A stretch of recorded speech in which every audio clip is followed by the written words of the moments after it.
It's good to get a win. I thought it was a team win. I keep saying that, but it was big.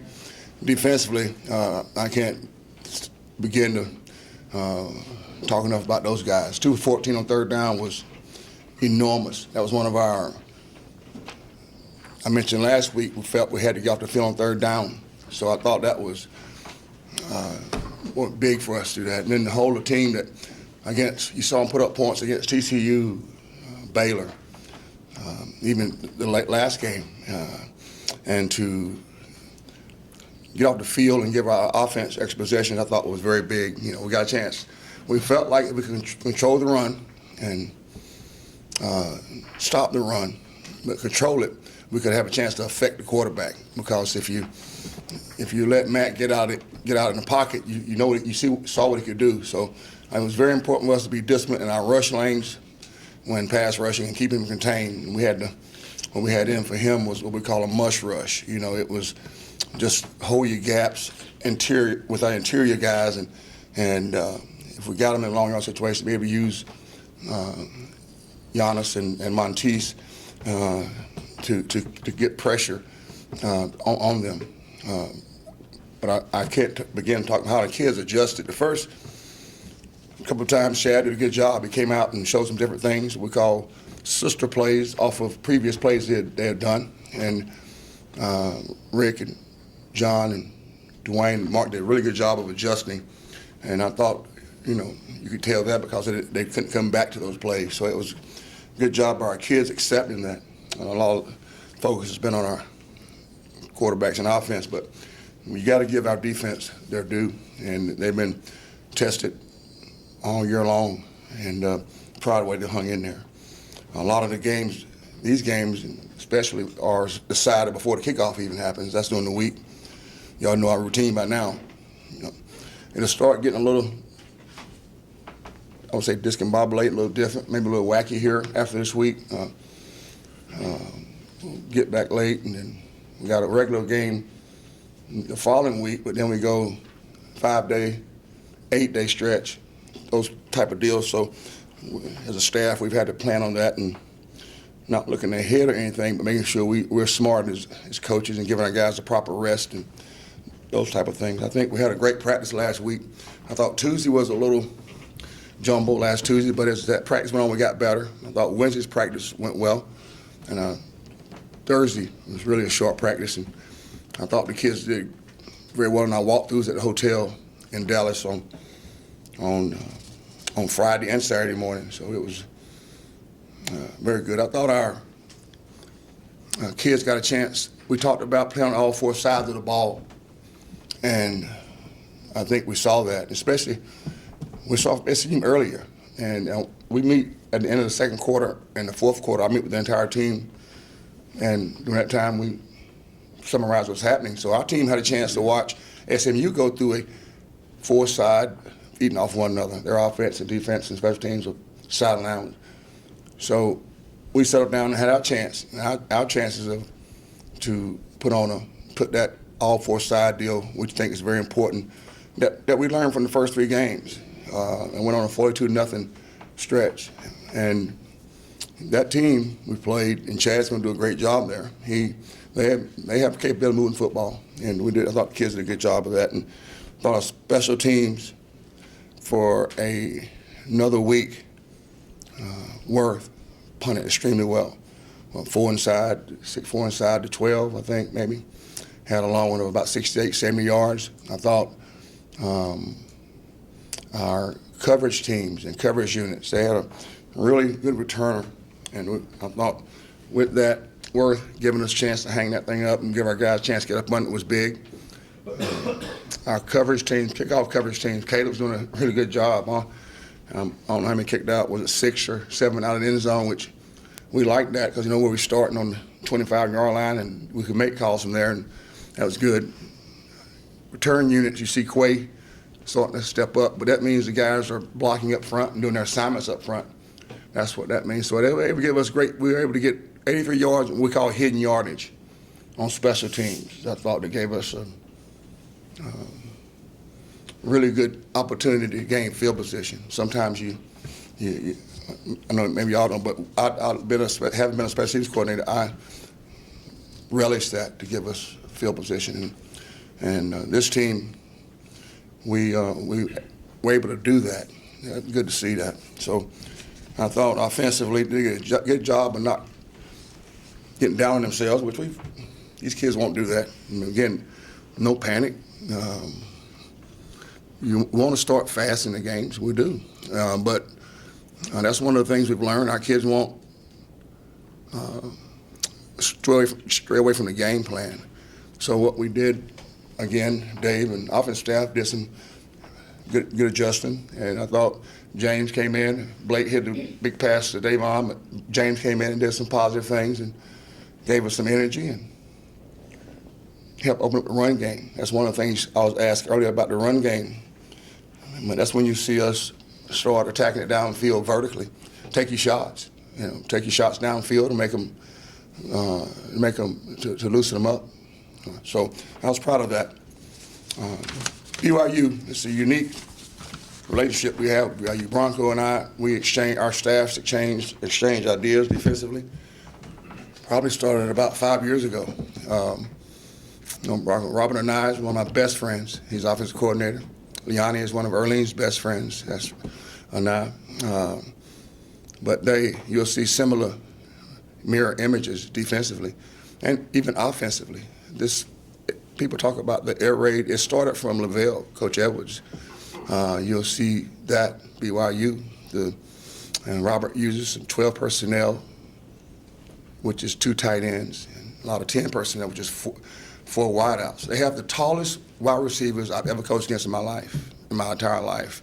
And they're very athletic. And Mitchell Matthews is 6'6", 215. And Taran Hoke is 6'5", 6'6", 225. So they really use those guys well. They've always had big tight ends there. That's where, but Robert, having played there, he was on part of that team with the quarterback of the Bears, the wild man. Yeah, he quarterback on that team. He blocked with him, protected him, and Steve Young. So they've always had a history of big tight ends, but now we got some wide receivers that are really big and cause you matchups problems. Got to do a great job of that, and got to do a great job of controlling the run. They lost, just like a lot of teams have, lost their starting quarterback to injury on, say, versus Nebraska game. That's the game I was watching before I came down here. And they inserted a redshirt freshman, Tanner Mangum, and he is as athletic and strong arm as the starter. The starter was a big time kid. He had committed to Stanford out of high school and getting hurt last year and came back. But Tanner stepped in and done a great job. He's a very accurate, very mature kid. You can tell on film. You're not going to be able to rattle him. So we have to do a great job of controlling him up front where Robert played. Robert played offensive line there. He's a great offensive line coach. And I learned a lot about offensive line play from Robert when we were together at UNLV and then at Texas Tech. Very disciplined up front offensive line-wise. Very technique sound, run game and pass game. Very huge up front. It'll be 6'6". Riker Matthews got 28 starts, and Brad Wilcox, Cal Johnson, all those guys are 6'5", 6'7", 6'7", that range, 300 plus. And so we got to be really, it's going to be a war down in the pits there with the big guys. Defensively, again, I keep talking about height. I don't like their team because we both, when we began talking, he likes length, so do I. I like length. And he's got length. When you see him on, it's really unique. There's safety, Cal Nakua. He's 6'2", 215, very active. Their safeties are very active.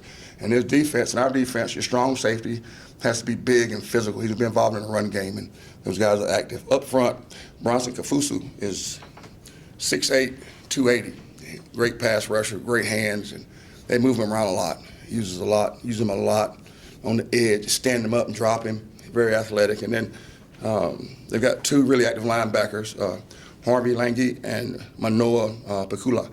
And those guys are big and active, and so we know that. Special teams is discipline. Really outstanding punter there too as well. He's kicked ones long, just like Worth. So we got to make sure we go into the same type of game plan this week, is making sure that we do a great job in practice and get out to Provo and get acclimated a little bit earlier, moving up things a lot earlier so we can bed down early at night with a 2-hour time difference and prepare well. That's then. But now the most important thing is getting ready for tomorrow. Questions? Coach, this is one of those unique games, not only distance, but the location of Provo, Utah, how high it is above sea level. There's only so much you can do about that as far as trying to get ready for the difference in air. I guess, what do you have, oxygen maybe on the sidelines if the players need it? Yeah, I've coached there before, and it's going to be up there. So Matt and Jeff, they're doing a great job planning and getting us ready for that. Coach, talk a little bit about third downs. You guys have done really well this year so far on third down situations. What's the key? Why has that gone well for you guys? Offensively? Yes. I think getting them in workable downs. That's the big. Both sides of the ball, we have to. What's key on both sides, Ryan, is to make sure that you have great first down. I call it P&10 on first downs. Offensively, you want to have at least 4 more on first downs if you can. Defensively, you want to be 3 or less. So now you got them second along on defense and it's second and medium on offense. It's very workable. I think we work on it a lot. We work on first down presence and long yardage, and that's during a year. That's the hold your breath time. We go one zone, first defense versus first offense, and especially in pass scale, with the chains and sticks and challenge. And then even when we go scout team, Dave and scout team has a chance if they hold them so many at third downs. Offense have to do up downs. If offense beats a scout team, they got to do up downs. So put a little challenge in there with them. Defensively, one of the things we do, we begin Sunday night. That's what we begin with is our third down package on Sunday nights. That's what, and to introduce them, and then we'll have third down, medium and long periods on Tuesday and Wednesday in the middle of practice. So just got to execute. I think that's one thing, making the kids execute, Brian, and up front, all of them working together. Quarterbacks getting us in the right play. Then offense. Remember I talked a couple weeks ago about making competitive plays. That's when the competitive plays come into play on both sides of the ball. We've been. That's one of the things that defense we thought we could get better at was third down, getting off the field on third down. Offense, we always feel like we can, if we execute, and again, workable downs, not getting us off schedule is big. Coach, this will be the 4th away game in your first 6 games. Is that wear on the team, or is that nothing so much big deal? I think we got free bracket miles on Coach Confer. Yeah, we get a trash. No, but it for us, the routine is big. We don't change our routine. BT, Brian, and Alex got there early, found our walk-through spaces, our meeting spaces, where the movie, all the locations. Matter of fact, Brian and those guys already been out already. JJ and those guys, JJ goes out, but we don't change our routine whether it's home or away. If it's home, the 70 guys that are playing, we isolate them and begin our day over here and go through the same routine. Away, same routine. Now, I'm going to bump up things earlier, but it'll be the same routine. We started doing that last year, bumping things earlier, especially with the schedule differences, and then bedding them down quicker. So we got that figured out, but our routine won't change. So that's why it's big for me. Routine have Friday. The 2 days that the guys know from me, we want run excellently are the Fridays and Saturdays. That's big for me. The routine won't change. Since you've coached there before, how would you describe the game day atmosphere at BYU football? Oh, it's packed and electric out there. Of course, we got second to none here, but they do a great job of supporting their team. They always have. When I think we coached, it was Lavelle's toward his last years. I was at Vegas, I think, at that time, and was it Fresno? But it was at Vegas. But they come out in full force, support their team. And they'll have a noisy crowd there. So, but we've played in some noisy crowd areas and loud noise areas. So we have to have the loud noise up. Maybe put it up Wednesday this week, maybe. So it's supposed to be good weather, 70s, but in the 50s at night. And the routine, what we do, won't change. James has obviously had a lot of success in the past few weeks. Do you see him possibly starting this weekend, and do you guys plan to continue with that, two quarterback system? Now we plan on keeping a 2 quarterback system. Who starts we judge on what can give us the best advantage. One thing you saw like with us last week with Sean Furlow, using Justin Brown, those guys, what can give us the best advantage? The things I ask the coaches, Stephen, is have your adjustments ready, have your answers ready, and I'll give you a visual example, like Giannis last week. Giannis is not ready to be a full-time backer like Tease, but he has a great knack for special teams. So we'll use the quarterbacks the same way. I think their talents complement each other and makes teams prepare. I know as a coordinator, you have to prepare differently for both. James is getting more comfortable with the package and the system, and he's really a neat kid on the sideline. Wish I could be down there with us, watching how he reacts. But proud of his progress, and again, but we'll use both, and I like the way they complement one another. I think it's gives us the best opportunity as a team. I think it gives us a great. They make each other better, make our team better. What makes him so neat on the sideline? As soon as a series is over, those two with Nick get together, David, right now. And if James is watching, Blake goes right now, and you see them exchange mental notes. Hey, they watch for this, they're doing this. Like, for example, SMU's been a big zone team, coverage team. And they may see the safety cheat here to give away maybe some man coverages, for example. They exchange what they see, what they've done differently to make sure we get into the right audibles, the right play. So, and they do it for each other, one another. And when Blake had a tough time, or James, they go right now to each other and pick them up. When I call the rooms in the morning on Saturday, we call them up on Saturday morning. You can hear them music playing in the background, and it's pretty neat. But Coach, as a defensive guy, how fun was it to watch Monteese Overton from the sidelines and have the type of game that he had? I was proud of Monteese. He came to me early last week, Sunday or Monday. I remember BTV came, was it Monday I think, came and asked, Coach, what he felt like he was thinking too much. So what we did was we put plays from when he's in the past, on film. He really did. He watched that on Monday. And then I watched NFL Channel for one reason, to see if the guys are playing, Deuce and those guys are playing. And Lawrence Taylor came in. I said, hey, go pull up Lawrence Taylor. It was Tuesday night, maybe Wednesday night. And I said, text me when you get through watching him. They're cut loose. Just play, And he did, and I was proud of him. He was a little bit hyped one time and got an offside penalty. I said, no, not here, not that one. But don't do what he does on that one. I'm just teasing. No, guys, you can tease them a lot. And I thought he and Giannis really complimented one another and just played. Now, I told Josh this, Hawkins, I said, just be Josh. Don't try to be someone else. I told Tease, it's Tease, be Tease. Go be Tease and let loose. Make a mistake, hey, it's mine. And because I'm not worried about him not giving effort. He is full speed, right for him to get up. And so we got to have that now consistently from him. They have to plan for him now.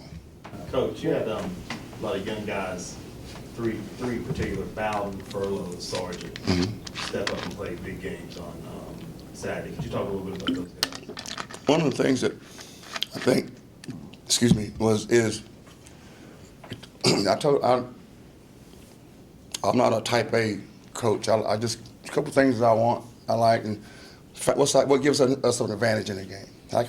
What can give us an advantage? Any advantage we can find on all three teams.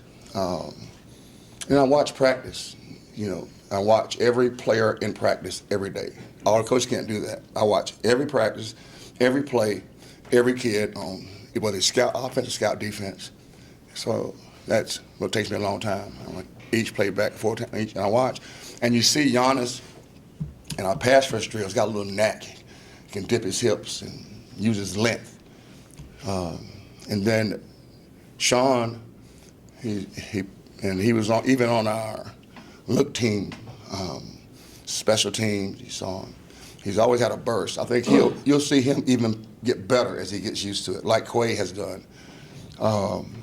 And he can give us hopefully a mismatch in space. So see, he's hard to tackle in the phone booth. Justin did a great job against our offense, giving them a great look. I mean, he was hard to handle, and with those guys inside get beat up pretty regularly. Navy game beat us up front, beat us with Knicks, and he's able to come in, and he wasn't intimidated by the moment. Wasn't ready early, but as you saw him going against scout team every day, you saw him playing with low pads, using his strength and hands, and he was doing whatever we needed to help the team better. So he was on scout team playing Navy's defense, playing Virginia Tech's defense. He's playing Florida's defense. He's been doing that for a while, so you see it, and that's every kid can help us make an advantage, and I don't call him wasting, but when we play him, we're gonna play him, and so I was proud of the way they reacted to the opportunity. What about DeAndre Ferrier along those lines? Would you still play him at this point in the season if he had that kind of a week of practice? Yeah, he's doing well in practice. If we can, he's really talented. But right now we have Quay and Zay doing a really good job at that position right now. With Jimmy Williams not being out for a while, I forgot to mention that he's going to be out for a few weeks with that, and thankfully it wasn't what we thought it was, just a bad sprain, but we may have to use. He's ready to play though. He's eager. We've traveled him each game, but with him, it's so stacked at that position. We have some guys that y'all haven't seen yet, and Malik and Curtis Burston. Those guys are pretty talented too. Probably play about 8 guys, 8 receivers. Is about what we can handle. Coach, have you been seeing a guy like Summers who comes into camp late and the whole team kind of rallies around him? I mean, the defense started playing better when he got in the game. I mean, he just seemed like he's got everybody on the same page. Yeah, he's a great team guy. He gets along with the team great, Brian. He, you talk about a guy who had to learn the position over again because he was thinking wide receiver, so.